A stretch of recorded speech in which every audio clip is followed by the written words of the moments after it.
जैसा ये फरमाइएगा कि इस पैक्ट का पाकिस्तान को क्या फ़ायदा होगा और सऊदी अरेबिया को क्या फ़ायदा होगा, क्योंकि अभी तक बड़ी एम्बिग्विटी है कि ये है किस टाइप का, हमने जाके लड़ना है या उन्होंने आके लड़ना है, करना क्या है?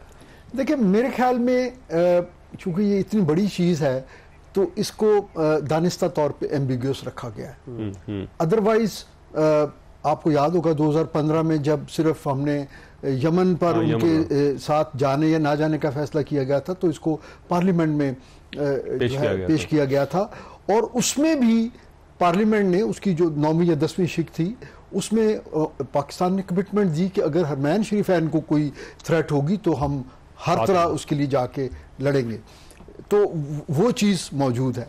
इसी तरह जॉइंट ट्रेनिंग्स भी हो रही हैं, हम पहले से करते आ रहे हैं। 1984 से है ना जी, पहला मुआहदा 1984 जो है इंटर ऑपरेबिलिटी भी करते हैं जिसमें एक दूसरे के टेरेन में या एनवायरनमेंट में जाके हम ऑपरेशंस भी कर सकते हैं, और ये सारी चीज़ें अब एक तरह से एक फ्रेमवर्क में रेगुलराइज हो गई, लेकिन उसके TORs क्या हैं किसी को पता नहीं है। अब इसमें देखें थोड़ा बहुत जो मैं इंटरनेशनल रिलेशन को समझता हूँ एज ए स्टूडेंट, तो मैं ये देखें जो बायलैटरल एग्रीमेंट्स होते हैं ना वो अमूमन दोनों साइड्स टेबल पे कुछ लेके आते हैं।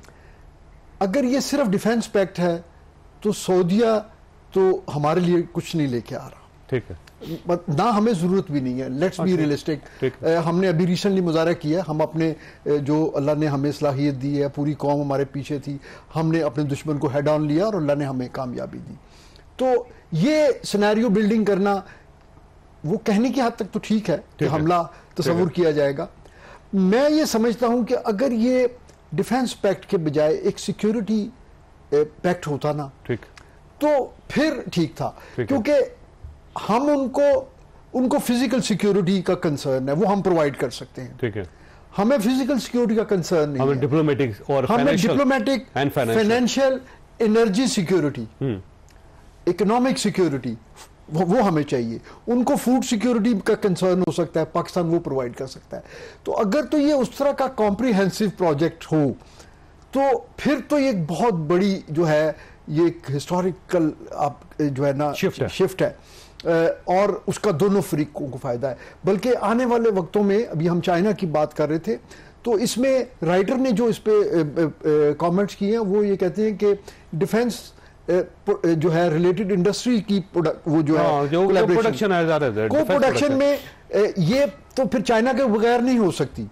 तो पाकिस्तान के पास चाइना अपना मिसाइल सिस्टम है, हमारा नहीं मिसाइल सिस्टम है, लेकिन बहुत सारे प्लेटफॉर्म और हार्डवेयर चाइना भी चाहेगा कि वहां, चाइना देखें मिडिल ईस्ट में उसका असर बढ़ रहा है, तो चाइना भी चाहेगा कि वहां पे कोई ऐसे प्रोजेक्ट लगे। हमारे पास साइबर डोमेन में हमारे पास बहुत सी कटिंग एज टेक्नोलॉजीज हैं, तो पाकिस्तान उन चीज़ों को वहाँ उनके लिए भी बना सकता है, उससे रेवेन्यू भी जनरेट कर सकता है। तो अभी मेरा ख्याल है हमें इंतजार करना चाहिए कि टू अर्ली है, it's too early to say anything. अच्छा अफनान साहब, ये फरमाइएगा सर कि ये जो एम्बिग्विटी जैसे कि जाज साहब ने भी कहा, ये बड़ी हैरानकुन किस्म की है। पाकिस्तान तहरीक इंसाफ को भी बहुत रिजर्वेशन हैं और साथ साथ आवाम भी बड़ी परेशान है कि ये होगा क्या, कि मतलब कल अगर इंडिया पाकिस्तान के ऊपर हमला करता है तो क्या सऊदी अरेबिया इंटरवीन करेगा, जो उसके पास अमेरिकन हथियार हैं क्या हम वो इस्तेमाल कर सकेंगे इंडिया के खिलाफ, या कल को अगर इसराइल हमला करता है सऊदी अरेबिया के ऊपर तो फिर हम जाके वहाँ पर लड़ेंगे, करेंगे क्या? देखिए मेरा इसके अंदर ख्याल है कि ये बात दुरुस्त है कि शायद दिफा के मामले में तो हमें इतनी ज़रूरत नहीं पड़ेगी, और हमने भी जैसे जनरल साहब कह रहे हैं डेमोन्स्ट्रेट भी किया। अब बात यह है कि हमारी जो रिक्वायरमेंट है वो एनर्जी की ज़रूर है। अगर हमारी सप्लाईज है तकरीबन कोई 17-18 बिलियन डॉलर की ऑयल की इंपोर्ट है, पेट्रोलियम प्रोडक्ट्स की, अगर हम उसको सिक्योर कर लेते हैं थ्रू सऊदीया तो that is a significant chunk for our gain है हमारे लिए, एक बात। फिर दूसरी बात यह है कि देखें इस पर्टिकुलर जो डिफेंस पैक को जो स्ट्रेटेजिकली एम्बिगुअस रखा गया है उसकी बुनियादी वजह यह है कि जो एग्जिस्टिंग हमारे जो अरेंजमेंट्स हैं सऊदीया की भी और पाकिस्तान की भी, वो हम ज़्यादा उसको छेड़ना भी नहीं चाहते ना। बहुत सारी चीज़ें जब हो जाएंगी तो शायद वो सामने आ जाएंगी लोगों के, अभी शायद उनको सामने लाना जो है वो अक्लमंदी नहीं होगी, और अलॉन्ग दीज लाइन जो है सारा के सारा मेरा ख्याल है मामला चलेगा, क्योंकि ज़रा हमें और ये पार्लियामेंट में आएगा पैक्ट, ये इवेंचुअली जो है इसको आप कह सकते हैं कि ये टाइम जब हम ये फील करेंगे कि ये इसको सामने लाने में कोई मसला नहीं है तो इसको लाया जा सकता है। लेकिन ये जो रेड लाइंस वाली बात जो भी हो रही थी ना, देखें हमने हिंदुस्तान पे हमला नहीं किया, हिंदुस्तान ने हमारे पे हमला किया। ये जितने ममालिक हैं इन्होंने इजराइल पे हमला नहीं किया, इजराइल ने इन पे हमला किया। रेड लाइन वो क्रॉस कर रहे हैं, हमने तो क्रॉस की ही नहीं, ना सऊदी ने करनी है ना हमने करनी है।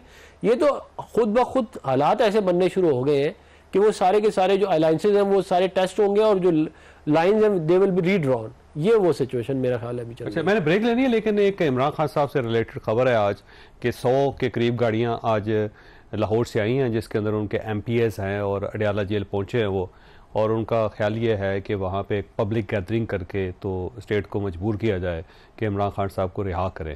तो एक शो उन्होंने करने की कोशिश की, अभी तक कोई इसके बारे में खबर तो नहीं आई कि कोई इसका नतीजा निकला है या इमरान खान साहब रिहा हो गए हैं या जेल टूट गया, पता नहीं।